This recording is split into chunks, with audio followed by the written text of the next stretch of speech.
বাংলাদেশের সংখ্যাগরিষ্ঠ কৃষক জনগোষ্ঠীকে সংগঠিত করার লক্ষ্যে সারা দেশে ৩ মাসব্যাপী ইউনিয়ন পর্যায়ে কৃষক সমাবেশের অংশ হিসেবে কুষ্টিয়া জেলার দৌলতপুর উপজেলার হোগলবাড়িয়া ইউনিয়নের কৃষকদের উদ্যোগে কৃষক সমাবেশ অনুষ্ঠিত হয়েছে। গতকাল সোমবার বিকেলে উপজেলার জয়রামপুর আদর্শ মাধ্যমিক বিদ্যালয় মাঠে অনুষ্ঠিত কৃষক সমাবেশে প্রধান অতিথি হিসেবে উপস্থিত ছিলেন উপজেলা বিএনপির সিনিয়র যুগ্ম আহ্বায়ক বিল্লাল হোসেন। উপজেলা কৃষক দলের আহ্বায়ক আরিফুর ইসলাম নান্নু মাস্টারের সভাপতিত্বে বিশেষ অতিথি ছিলেন কৃষক দলের কেন্দ্রীয় সমবায় বিষয়ক সম্পাদক জুলফিকার আলী ভুট্টো, হোগলবাড়িয়া ইউনিয়ন বিএনপির আহ্বায়ক মোহাম্মদ আমজাদ হোসেন, উপজেলা কৃষক দলের যুগ্ম আহ্বায়ক সুরাইয়া আক্তার কাজলী, জিল্লুর রহমান, সাধারণ সম্পাদক রুহুল আমিন। এ সময় উপজেলা ও ইউনিয়ন বিএনপির নেতৃবৃন্দ উপস্থিত ছিলেন। উপজেলা শাখার আমরা সবাই প্রোটোকলের মাধ্যমে অভিনন্দন জানাই।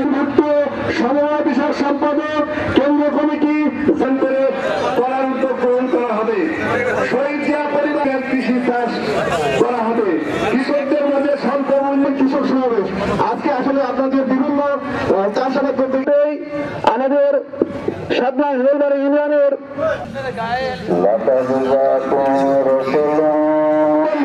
নেতৃত্বে একটা বিশাল মিছিল আমাদের কৃষকের স্বার্থ এবং উন্নয়ন সহ যাবত উদ্যোগ গ্রহণ করতেছেন আমি মনে করি। আমার তো অনেক বড় বড় বিচার আছে। আমি একজন স্কুল শিক্ষক।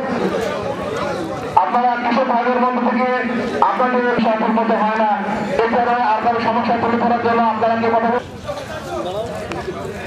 সামনে আসেন। এবার 25 বিঘা কৃষকের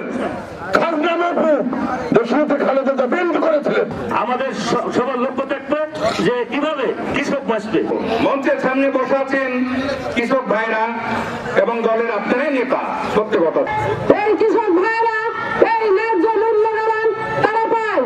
সমাবেশকে সাফল্যমণ্ডিত করার জন্য আমার দলের পক্ষ থেকে অনতি বিলম্বে আমাদের প্রাণী সম্পদ একজন ভিএস নিয়োগ করুন, নইলে কিন্তু আমরা এই খামারিরা যারা আছি অনেকটাই ক্ষতিগ্রস্ত হব।